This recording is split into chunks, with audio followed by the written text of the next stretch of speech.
If your home has been on the market for weeks, maybe even months, and buyers just aren't biting, it might not be the market's fault. It is probably your price. In this video, we're going to break down the signs that your home is overpriced and how you can know just how much your home is overpriced. And I'm going to show you exactly what you can do about it before your listing goes stale.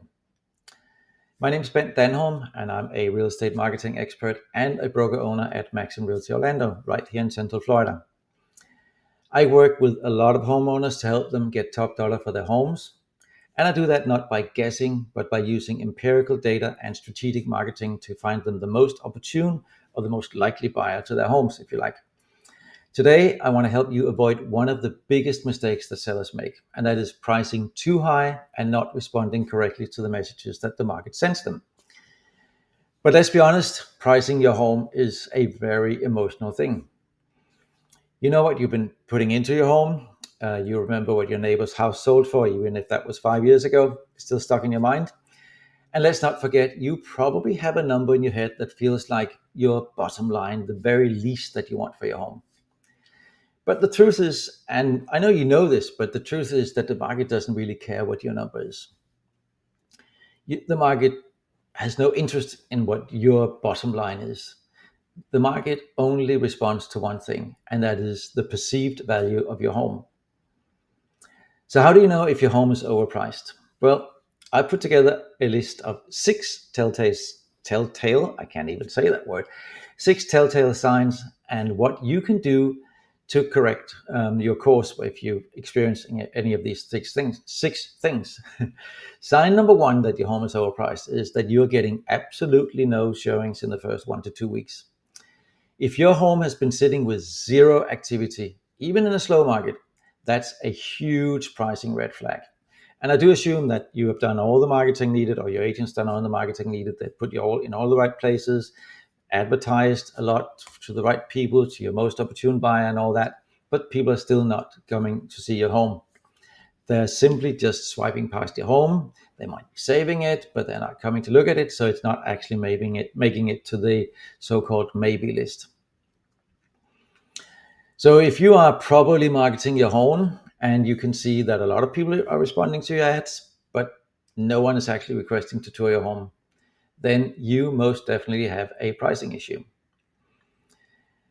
So the solution to this situation where you're absolutely literally getting zero showings in the first couple of weeks and you are gaining a lot of interest online, and I'm stressing this because it's important, because if you're getting no interest, it might be a completely different issue, but you're getting a lot of interest, but still nobody's showing up. You are overpriced by at least 10 to 20%, and you need to adjust accordingly. And just to put things a little bit in perspective, because 10 to 20% sounds pretty abstract to most people. If you have a home listed at $1 million and you're getting no interest, but your home is being marketed, somebody's marketing the heck out of your home, and you're still getting no interest, no showings, you are overpriced somewhere between $100,000 and $200,000 or even more on a $1 million home. 10 to 20%. Sign number two that you have had showings, but you have no offers. This is very strange. You're wondering, why do people come to take a look? They're not buying your home, they just take a look. All you get is tire kickers. That's what it looks like anyways. What this really means is that your home is interesting enough to visit, but not compelling enough to write an offer. You get a lot of showings, or just some showings, and the feedback, that is, if you get any feedback, is vague or about things you can't really change. For example, the location of your home is wrong, which the buyers obviously knew before they even looked at the home. Or you're getting feedback like, we liked it, but that but usually always means it wasn't worth the price, no matter what comes after the price. What comes after the but. The real thing they're saying in most cases is it wasn't worth the price. Especially if you're hearing comments like, it needs too much updating, we'd have to put in a new kitchen, and the code for that, this is really code for, we're not doing that at this price, not at this price. So if your home is in good showing condition, which which I mean is clean and ready to go into people, it looks welcoming and all that. There can really only be one issue, and that's the price. So again, you need to reassess your price. And while none of this is exact science, we do have a lot of experience, and we know that this scenario we'll just talk about usually means that you're about 10 to 15% overpriced. People still look at homes that are 10 to 15% overpriced, but they don't make any offers because when they see them, they realize it's too much work. So you get the whatever the actual feedback is, the real feedback, not at this price. If you really want to sell, adjust your price accordingly. And like I said, by at least 10 to 15%. Sign number three that you're overpriced is that other homes are selling, but yours isn't.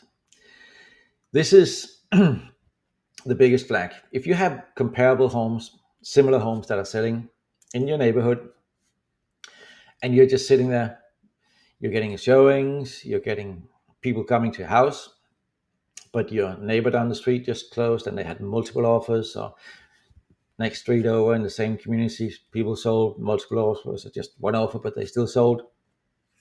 Again, it's not the market, it's your price.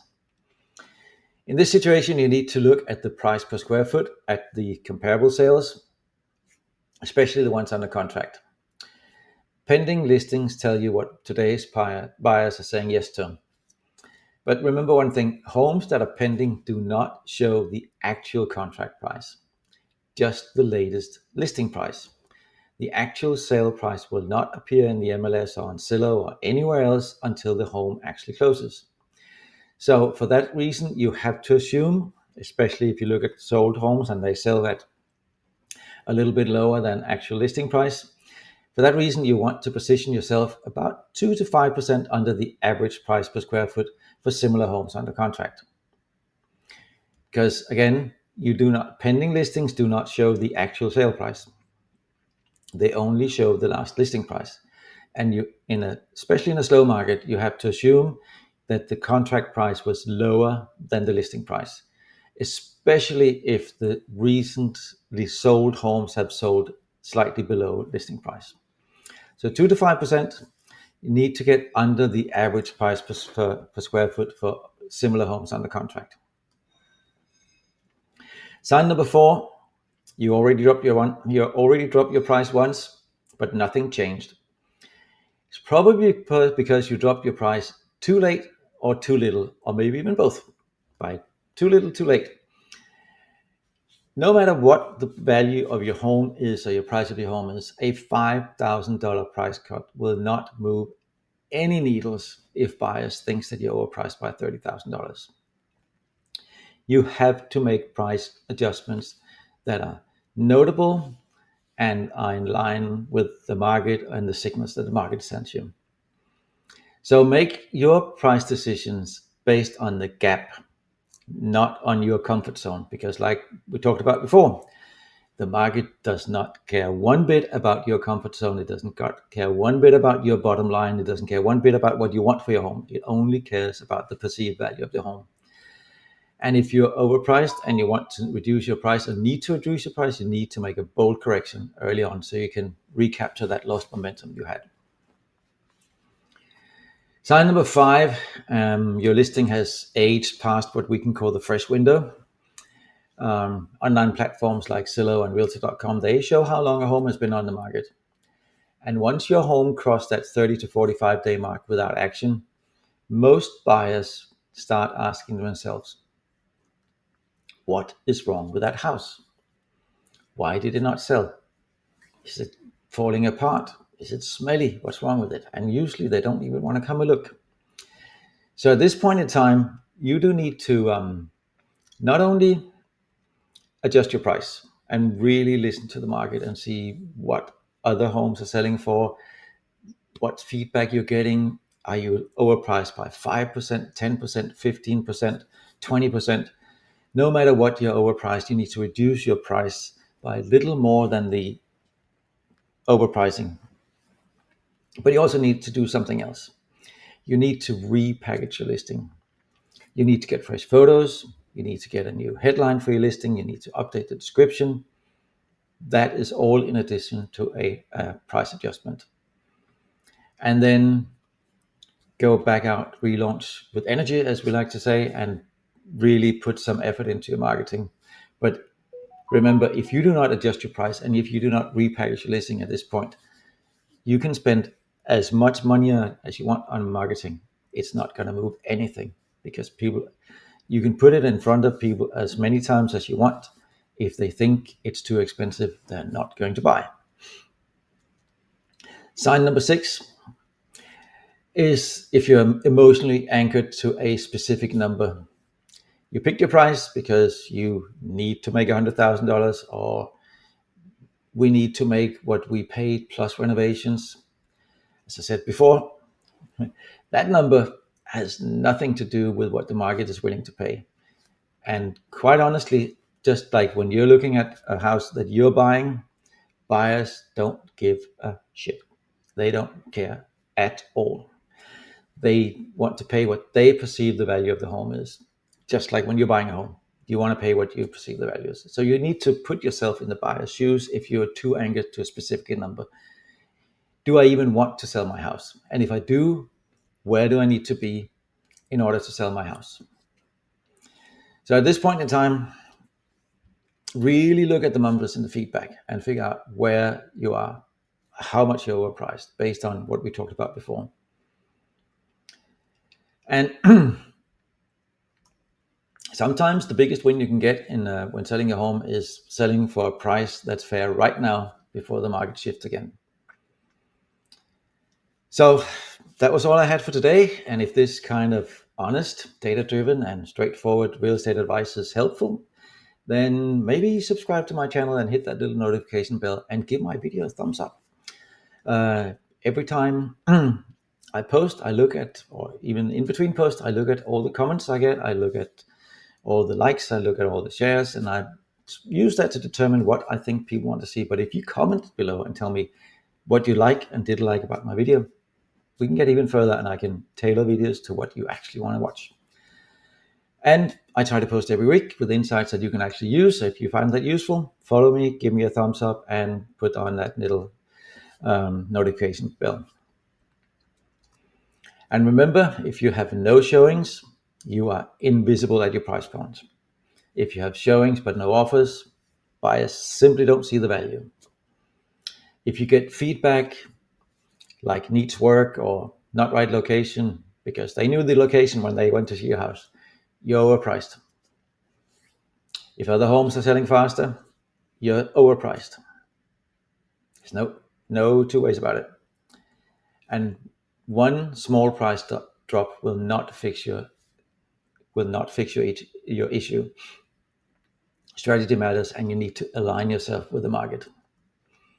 And older listings get ignored, so you need to relaunch if you get past that 30 to 35 day mark with a new price, new pictures, new description, basically new everything. Maybe remix the video a little bit as well. And emotional pricing is really dangerous because the market don't care at all what your emotions are. They don't give a damn. They simply don't. All the market cares about is perceived value of your home. So let me ask you this, and if you don't mind, put your comments in below. What do you think?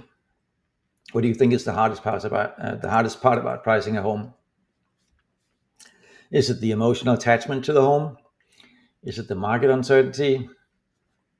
Or is it your fear of leaving money on the table? Let me know in the comments below. I read every single one of them. And if you're not quite sure about your home, how it stacks up, what it's worth, I offer you a free, absolutely no obligation pricing strategy session. And that is not just a estimate, but a real deep dive. I really hate that, but for lack of better words, a real deep dive into your home's condition, the current buyer pool, and what buyers are actually paying right now for homes similar to yours in your area. If you want that kind of clarity, feel free to contact me today. Like I said, free, no obligation, just a little talk about what your home could be worth. It's Ben Danholm, and listen, if you don't And remember follow one this thing, channel, there's a good chance you'll never see me again. I overpricing can consistently kill create your helpful sale content for completely. those who are currently in the real estate In market. This most information can cases, be extremely helpful underpricing, for your buying no and matter selling the needs. market, So be sure you just like and results in subscribe here. multiple And most offers and importantly, potentially a leave a sale comment above to let market us know value. if this video was helpful for you. We're here to But I'll help the talk more Central about Florida that in another community, video. and we always love your thoughts and questions. Thank you so Follow much now, and for I'll see you watching. with our I hope next you helpful enjoyed the video, video. and don't forget that little notification bell.